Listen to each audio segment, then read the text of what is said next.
Thank you so much for joining us today on Focus on Health. I am Dr. Asante Hilt, CEO of Valley Healthcare System, and I have some special guests joining me today. First, we have Cheryl Johnson with the West Central Georgia Cancer Coalition, and today we're going to talk about Colon Cancer Awareness Month. We want to stop and pause and reflect on a very special person that's no longer with us, and that's Pop Barnes. He was one of our Columbus Council members. He was also a nurse by profession, and he carried on this show, Focus on Health. And in his memory, we are restarting this program to talk to you about the health in Columbus and the Chattahoochee Valley, on why your health is important, and every month we'll have a different topic. I'm also joined today by Sarah Montero, who's a third-year medical student. So we're gonna allow our guests to introduce themselves and talk to you about where they're from. So we'll start with you, Cheryl. Well, good morning, and I'm no stranger here because, as you said, Pop Barnes was just always that person to bring about information on Focus on Health. And I remember during COVID, we had to go virtual with the Focus on Health. And we just really built a very strong, we've always had a relationship, but just a stronger relationship during that time. And I just want to pause and just pay homage to him, just for doing what he did so well in our community. And we both were public health, workers. That's my background as well. But currently, I've been the CEO with the West Central Georgia Cancer Coalition for 17 years. Wow. It's just amazing that I'm still there for 17 years. Said I was going to be there for 5, and 17 years later still here. But have been there and have worked in public health as well pretty much all of my life. Worked for the public health system for the health department for 10 years, and now over 30 years of working as a public servant to our community here in Columbus, and just so blessed to continue this program, Focus on Health, that Pop Barnes started, and I look forward to the conversation. Absolutely, and after Pop's own heart, he enjoyed these conversations. He enjoyed talking about health and why it's important with those special topics. So we're so glad that you're here today, and we're so glad that we can continue this in his honor and in his tradition. Absolutely. So Sarah, tell us about you and your background. Yeah, so I am a second-year medical student. I'm currently studying to go into the field of primary care. I'm really excited to be here today to talk a little bit more about the topics that we discuss and to promote some health education. And that's what we're going to do today. We're going to have a conversation. We're going to talk about things that people may be thinking but don't necessarily know how to ask the question. So let's jump right into Colon Cancer Awareness Month. Yeah. And let's start with the first slide. And we're going to talk about the anatomy of the gut, because we know that the gut is a place where we put food in. So Sarah, talk to us about what is made up of that system. All right. So as you can see on the image that's on the right side of the screen, the yellow image, when you ingest food, you take it in, you chew it with your teeth, with your tongue, and that food goes down into the esophagus where you swallow. That food then enters the stomach, and the stomach has acids and enzymes that can break down those foods and move it into the small intestines. Your small intestines then take that food and absorb a lot of the water and nutrients that are found in it and go into the large intestine. Now, the large intestine is the image that you can see on the other side of the screen. That is our colon. The colon kind of wraps around the abdomen and goes into the rectum, which is where stool forms and is excreted. So that tells us a little bit about the gut, and the reason why that's important is because most people know that the majority of our day is focused on eating. We know we're going to think about eating breakfast and snacks and lunch and dinner. When we go travel, we focus on food. We're big foodies, and we just want to put stuff inside of our stomach. That's as much as we know about it. Yeah. So this gives us an opportunity to learn more about what's happening and the things that control those processes in our gut. So this month we're focused on colorectal cancer. So talk to us about that colon cancer relationship with our gut and what that means to us. Talk to us about it in simple terms. Yeah. So cancer in and of itself is essentially where the cells that are in that part of your body begin to start growing rapidly. This can get to an uncontrollable rate and develop a polyp, specifically in colorectal cancer. These polyps can develop in any part of the colon, as we had shown in the previous image. And once these polyps form, they can be very slow growing. This is often why you don't have many symptoms when this happens, and people can't necessarily feel them inside of them. When we talk about colorectal cancer specifically, this is when those polyps become uncontrollably growing, and because of this, it develops into a cancer. This is really significant because it's something that most people don't feel, and so for that reason, that's why we want to talk about screening. So Cheryl, tell us, if we have just learned that there's not a lot of symptoms, we may not know necessarily what's going on inside of our gut. What should we do as lay people to address colorectal cancer? What's our first step? Well, the first step, of course, and it's going to be based on a conversation you have with your physician, but based on your age as well.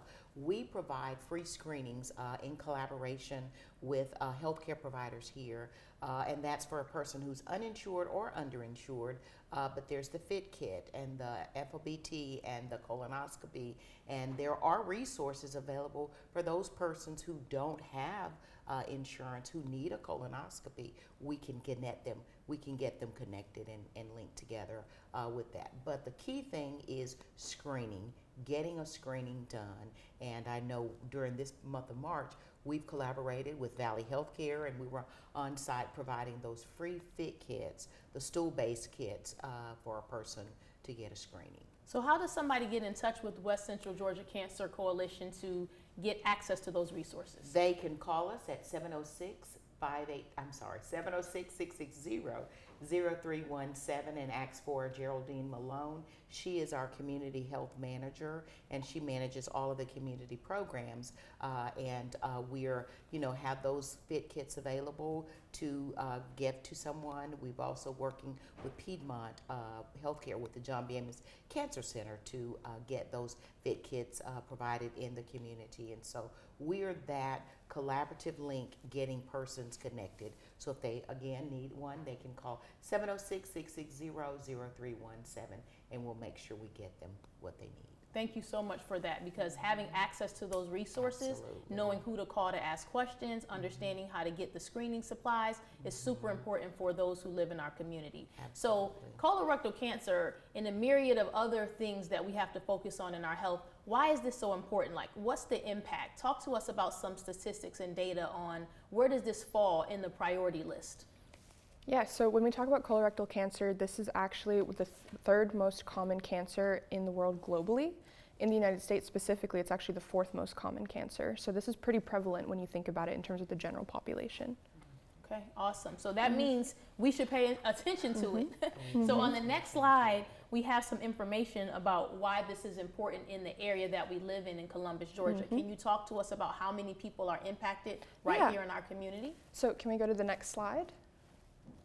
So as you can see, 23,654 people are impacted by this cancer in the state of Georgia. This is data pulled from 2018 to 2022, and this is at a rate of 39.6 people.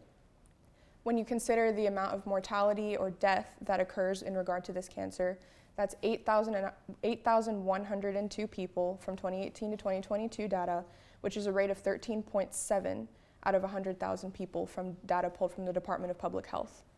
When we consider colon cancer on the United States level, scale on a national level, it's 152,000 people that are impacted. This is a pretty significant number, and definitely something to consider when we talk about screenings and the importance of recognizing colorectal cancer.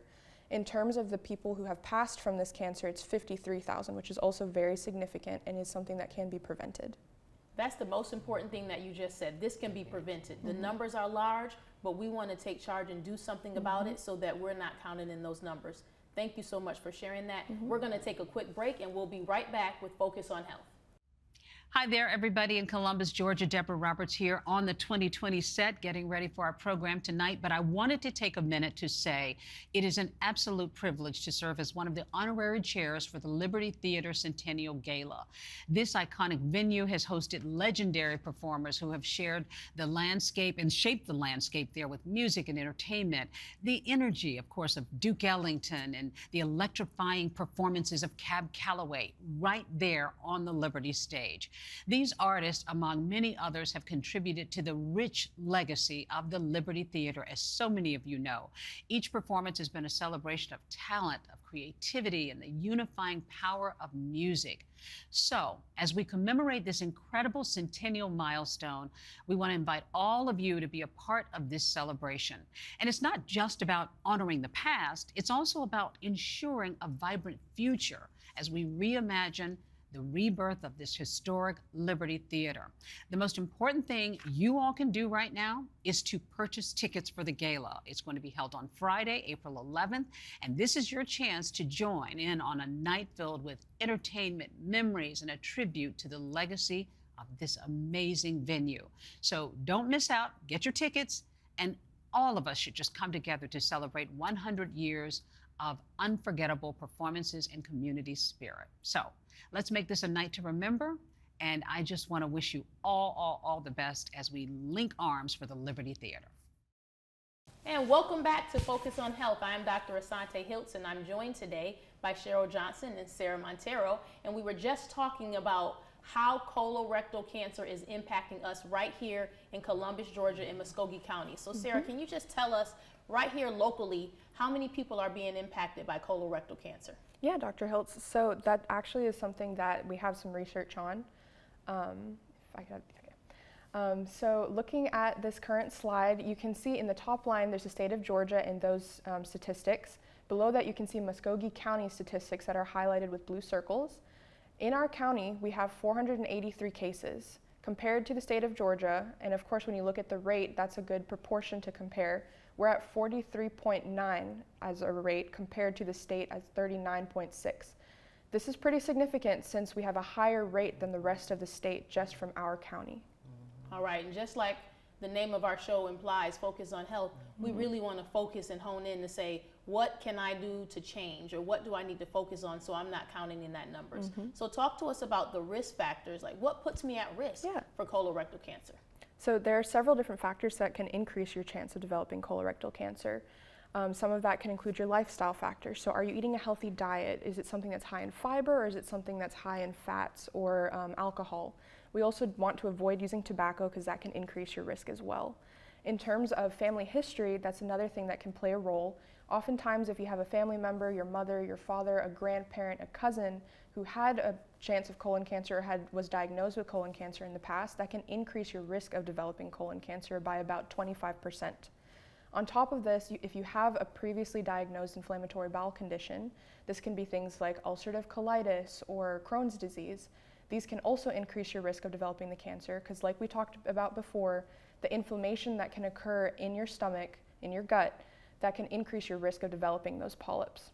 On top of this, like what was mentioned earlier about screening, as you get over the age of 40, our bodies start to change a little bit, and that can also increase your risk of developing this type of cancer.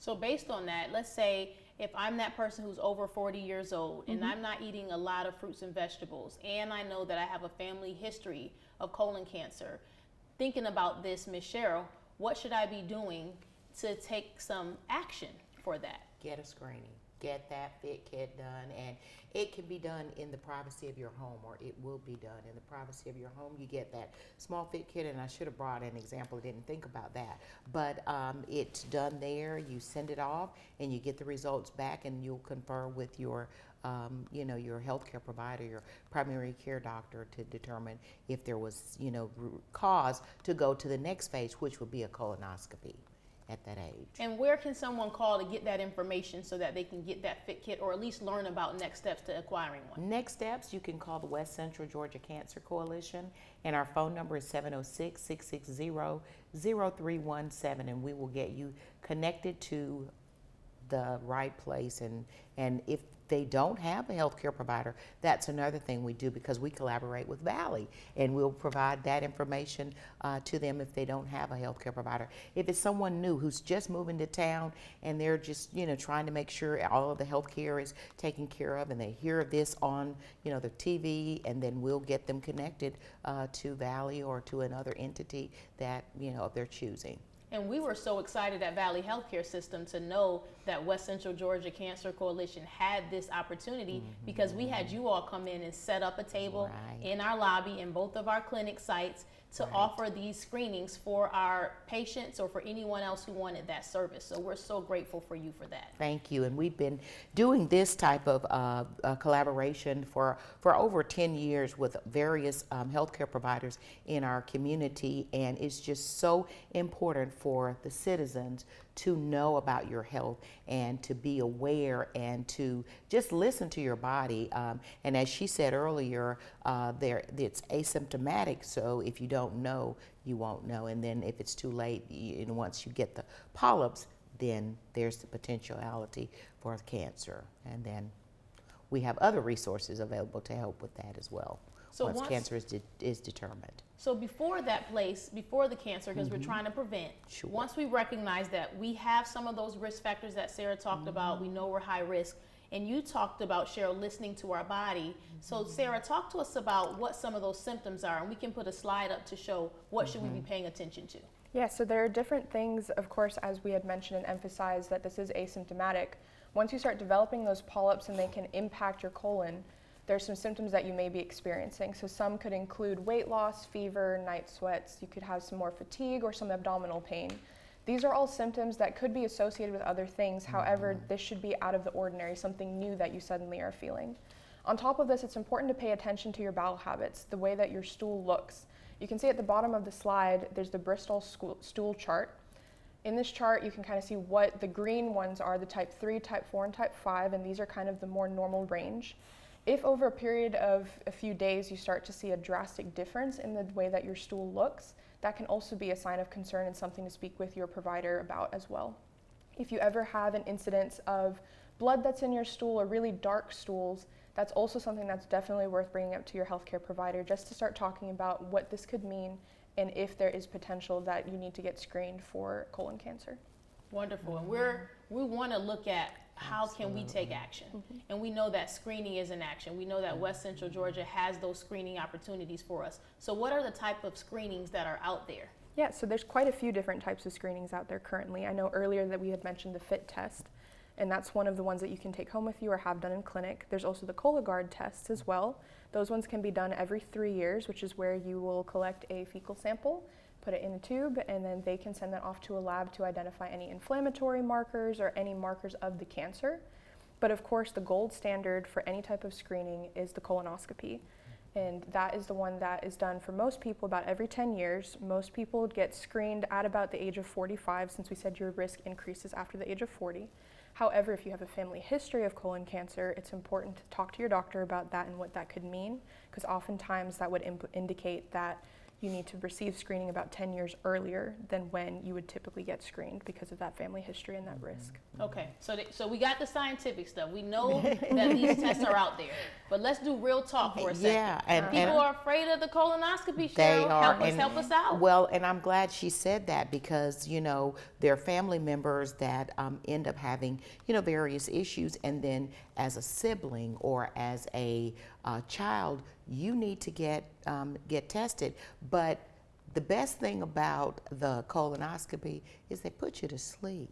You go to sleep, and that's some of the best sleep that you can get in your life. And then when it's over, you wake up. But on a serious note, the colonoscopy, if a person has to get a colonoscopy, they'll go, you know, to the gastro doctor, and, you know, they'll go through the process. And as I said, you're given medication to be asleep, so you're not awake. So for those persons that are afraid, you won't know anything, and you wake up and you will, you know, already have your screening done, your testing done. And early detection makes such a difference. does, And it that's why the does. colonoscopy is so important. And It's so here, I'm glad you said that, so we can be encouraged to overcome that fear. Yes. We will be put to sleep. Yes. But just for that moment of discomfort, it means Yeah. so much, because we want to save lives. And that's, I think I may be the only one on this stage that have had a colonoscopy. I don't know your age, Dr. Asante, but when it was time for me to have my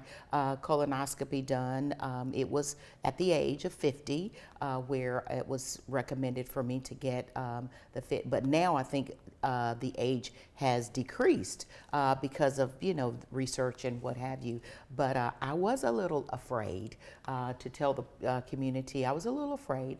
But once I got there, the physician's office, they kind of calmed me and gave me a little calming, you know, what have you, and then rolled you back and by the time I woke up, it seemed like it was only 5 or 10 minutes, and you know, it was over. And thank God, I only had 10 more years to go to get that screening done again. So it is a 10-year window. However, if polyps are found, then you and the physician will make that the physician will make that determination as to when you come back, because the polyps will have to be tested to make sure that there isn't any cancer.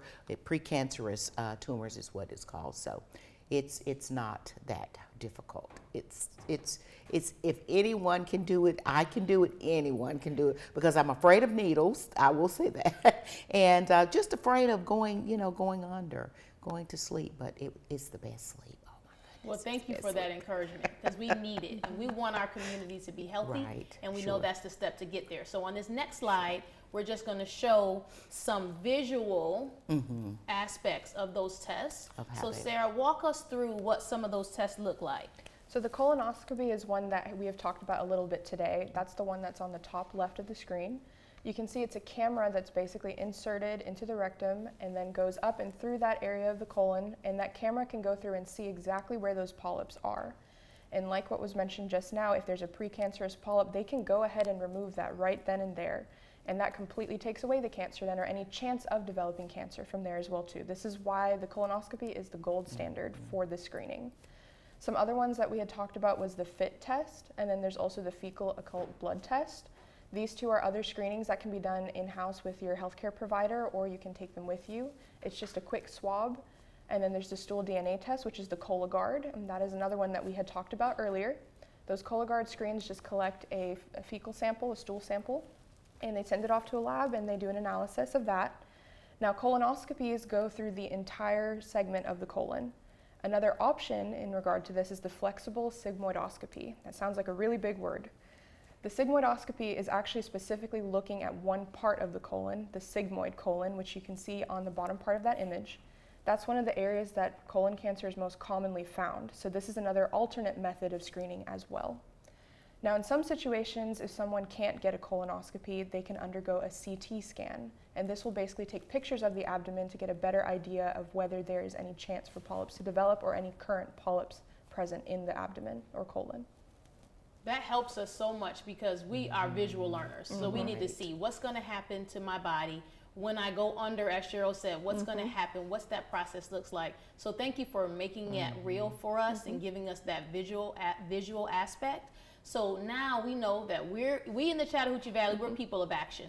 We want to save lives. We want to prevent this because colorectal cancer is a real thing, but there's something that we can do about it. So just remind us again, Cheryl, what can we do? How can we access your resources so that we can get those screening tests that Sarah just talked about? Well, prevention, of course, is key, and the screenings that we provide, and let me say, March is Colorectal Cancer Awareness Month, so we have been on a campaign of promoting that, and within the Cancer Coalition, we do have those FIT kits still available, and that number is 706-660-0317.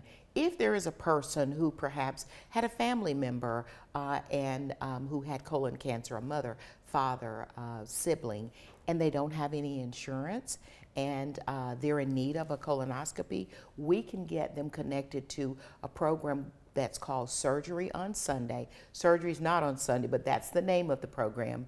And we can get them connected to that and get them through the process of getting a colonoscopy at no cost here in our community. Wonderful. Yeah. And we're so glad again to partner with you to be able to do that. Sarah, I want to thank you so much for giving us your wisdom on what colorectal cancer is and the progress and the screening and all the things that we should be paying attention to.